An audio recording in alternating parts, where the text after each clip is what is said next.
अस्सलामुअलैकुम। Urdu point game explorer show में आप सबको खुशामदीद। मैं हूं आपकी मेज़बान महा रशीद। आइन तोड़ने वाले को वेलकम और मेरा नाम ECL में डाला जा रहा है। नवाज शरीफ का बयान। साबिक वज़ीर आज़म नवाज शरीफ ने साबिक सदर जनरल रिटायर्ड परवेज़ मुशर्रफ पर तनकीद करते हुए कहा है कि आइन तोड़ने वाले को वेलकम किया जा रहा है और उनका नाम ECL में डालने की बातें की जा रही हैं। नैब की नवाज शरीफ मरियम नवाज का नाम ECL में डालने की दरख्वास्त। नैब ने 14 फरवरी को भी नवाज शरीफ समेत दीगर के नाम ECL में डालने की सिफारिश की थी। एहतसाब अदालत में पेशी के मौके पर नवाज शरीफ ने ख्वाजा हारिस की जानिब से उनके खिलाफ नैब रेफरेंसेस से दस्तबरदारी के मामले पर भी बात की। नवाज शरीफ का कहना था कि ये इतना आसान फैसला नहीं, एक वकील ने केस पर 9 माह मेहनत की है। उन्होंने बताया कि ख्वाजा हारिस ने सुप्रीम कोर्ट में कह दिया था कि वो हफ्ता और इतवार को काम नहीं करेंगे, जिस पर जस्टिस आकिब निसार ने कहा कि आप हमें धमकी दे रहे हैं। साबिक वज़ीर आज़म नवाज शरीफ ने कहा है कि ख्वाजा हारिस ने जो बातें की वो दुरुस्त हैं और उनसे मुत्तफिक हूँ। साथ ही उनका कहना था कि इस तरह के हालात में मुकदमा चलाना फेयर ट्रायल के खिलाफ है, लेकिन अगर फेयर ट्रायल है तो मुझे ये हक हासिल है कि मैं अपनी मर्जी का वकील करूँ और मुझसे ये हक कोई नहीं छीन सकता। ख्वाजा हारिस ने अदालत को तहरीरी तौर पर आगाह किया था कि सुप्रीम कोर्ट ने इतवार को समाअत के दौरान नवाज शरीफ के खिलाफ तीनों नैब रेफरेंसेस का ट्रायल 6 हफ्तों में मुकम्मल करने से मुताल्लिक उनके मवक़्फ़ को तस्लीम नहीं किया, लिहाजा इन हालात में वो काम जारी नहीं रख सकते। अगली अपडेट की जाने बढ़ते हैं। आपको ज़ैनब कत्ल केस के हवाले से बताते हैं कि सुप्रीम कोर्ट ने ज़ैनब कत्ल केस के मुजरिम इमरान की सज़ाए मौत के खिलाफ अपील खारिज कर दी।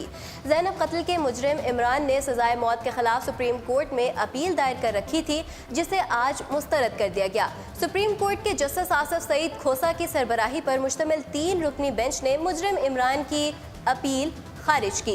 लाहौर की इंसाद दहशतगर्दी की खसूसी अदालत ने 17 फरवरी को ज़ैनब कत्ल केस के मरकजी मुलजिम इमरान को 4 मरतबा सज़ाए मौत का हुक्म दिया, जिसे मुजरिम ने लाहौर हाई कोर्ट में चैलेंज किया और लाहौर हाई कोर्ट ने 20 मार्च को इसकी अपील खारिज कर दी थी।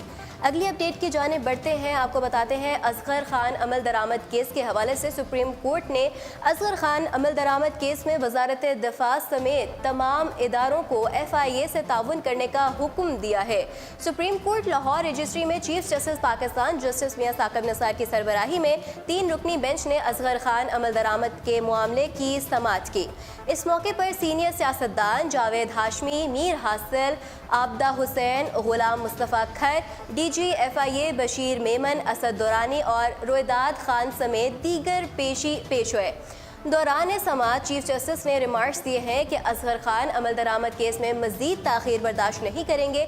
1 मिनट ज़ाया किए बगैर तफ्तीश मुकम्मल करे और FIA जिसको बुलाए उसको जाना होगा। सुप्रीम कोर्ट का वफाकी हुकूमत को असगर खान केस के फैसले पर अमल दरामद का हुक्म।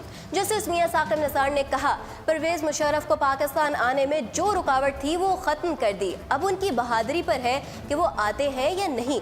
समाअत के दौरान चीफ जस्टिस ने कमरा अदालत में मौजूद सीनियर सियासतदान जावेद हाशमी को मुखातिब करते हुए कहा कि आपने कहा कि मैं भाटी से इलेक्शन लड़ूं तो नहीं जीत सकता। हाशमी साहब, मैंने इलेक्शन नहीं लड़ना, आइन का तहफ़्फ़ुज़ करना है।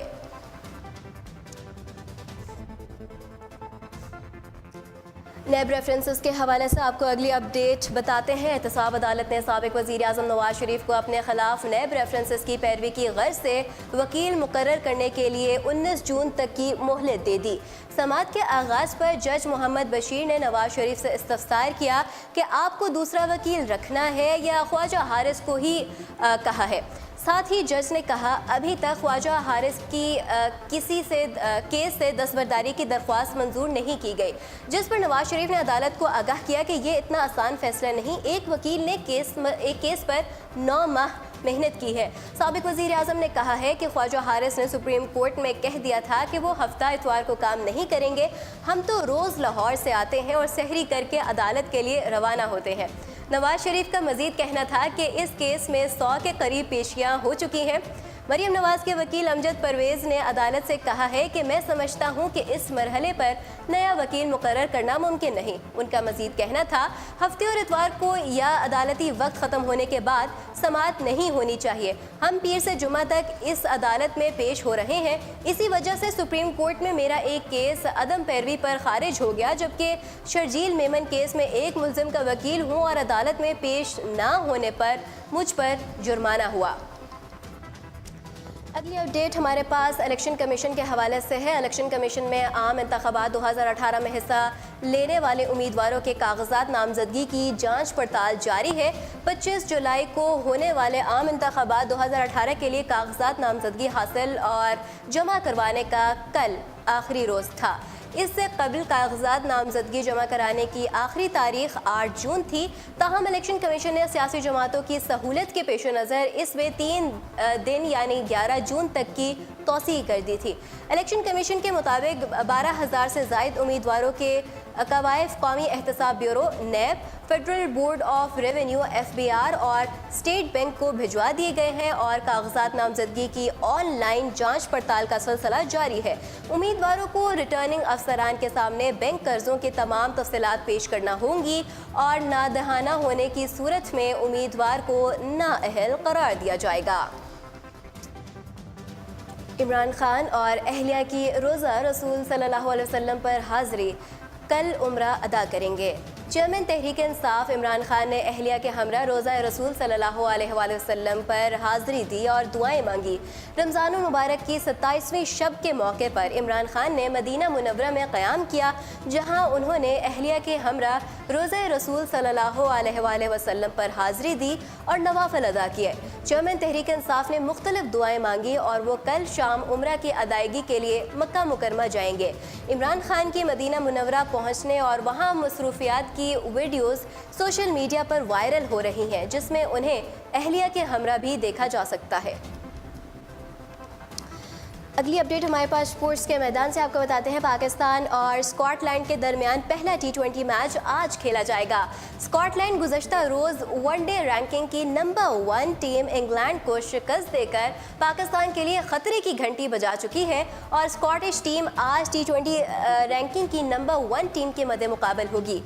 एडनबर्ग क्रिकेट स्टेडियम में पाकिस्तानी वक्त के मुताबिक मैच रात 8 बजे शुरू होगा। स्कॉटलैंड के खिलाफ मुमकिना कौमी टीम में फ़खर जमान, हुसैन तलत, आसिफ अली, शोएब मलिक, कप्तान सरफराज अहमद, मोहम्मद नवाज, शादाब खान, फ़हीम अशरफ, हसन अली, उस्मान खान, मोहम्मद आमिर या शाहीन अफरीदी में से कोई एक टीम का हिस्सा होगा।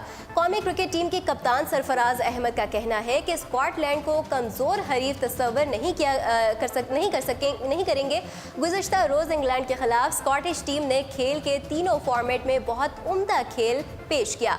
सरफराज अहमद का मजीद कहना था कि T20 आसान फॉर्मेट नहीं, हम देख चुके हैं कि अफगानिस्तान ने बांग्लादेश को 3-0 से शिकस्त दी। इससे कोई फ़र्क नहीं पड़ता कि आप नंबर 1 पोजीशन पर हैं या नंबर 8 पर, आपको महदूद ओवर के फॉर्मेट में बेहतरीन कारकर्दगी पेश करना होती है। अगली अपडेट हमारे पास है शोबिज़ की दुनिया से। आपको बताते हैं कि अदाकारा और मॉडल सनम बुखारी ने कहा है कि दयारे गैर में बसने वाले पाकिस्तानियों ने हमेशा ही पाक वतन का नाम रोशन किया है। सनम बुखारी ने कहा है कि जब पाकिस्तान में क़यामत ख़ेज़ ज़लज़ला आया तो इस मौके पर दयारे गैर में बसने वाले कम्युनिटी ने वतन अजीज़ के मजबूर और मुतासरा बहन भाइयों की फलाह के लिए बढ़ चढ़ कर हिस्सा लिया। मैंने भी क़यामत ख़ेज़ ज़लज़ले और सैलाब के मौके पर नॉर्वे में अपने करीबी दोस्त अहबाब से फ़ंड रेजिंग करके पाकिस्तान में मुतासरीन की इमदाद के लिए रकम और सामान भिजवाया, जबकि पाकिस्तान में एक बच्चे की कफ़ालत की जिम्मेदारी भी उठा रखी है, जिसकी तालीम समेत दीगर अखराजात पर बर्दाश्त करती हूँ। सनम बुखारी ने कहा है कि इसी तरह पाकिस्तान से दूर रहने वाले पाकिस्तानी हमेशा ही पाकिस्तान की सपोर्ट के लिए पेश रहते हैं। ऐसे में अगर बात पाकिस्तानी फ़िल्म इंडस्ट्री की है तो इसके लिए भी दयारे गैर में बसने वाले अफराद की खदमात हासिल करने में कोई बुराई नहीं है, लेकिन ज़रूरत इस बात की है कि हमारे यहाँ जदीद टेक्नोलॉजी के साथ ऐसी फिल्में बनाई जाएँ जिससे जहाँ शायकीन एंटरटेन हो, वहीं पाकिस्तान का सॉफ्ट इमेज भी दुनिया भर तक पहुँच सके। अदाकारा ने कहा था कि दुनिया भर में बनने वाली फिल्मों के जरिए मुस्बत चीज़ें सामने लाई जा सकती हैं या फिर अपनी सकाफत को प्रमोट किया जा सकता है, लेकिन बदकिस्मती से हमारे यहाँ इन बातों पर ख़ास तवज्जो नहीं दी जाती। हालांकि इस पर ख़ास तवज्जो देने की ज़रूरत है।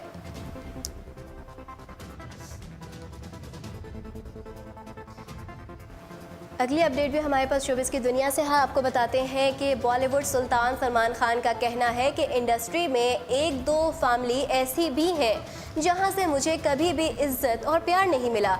इसी वजह से मेरी फैमिली की जानिब से भी उन्हें घर पर खैर मुकद्दम नहीं किया जाता। बॉलीवुड के दबंग अदाकार सलमान खान का ऋषि कपूर के हवाले से कहना था कि मेरी कोई दुश्मन नहीं, लेकिन मैं कुछ लोगों को पसंद नहीं करता और मैं इस मामले में बिल्कुल वाज़ेह हूँ, जबकि ऋषि कपूर मुझसे उम्र में बड़े हैं।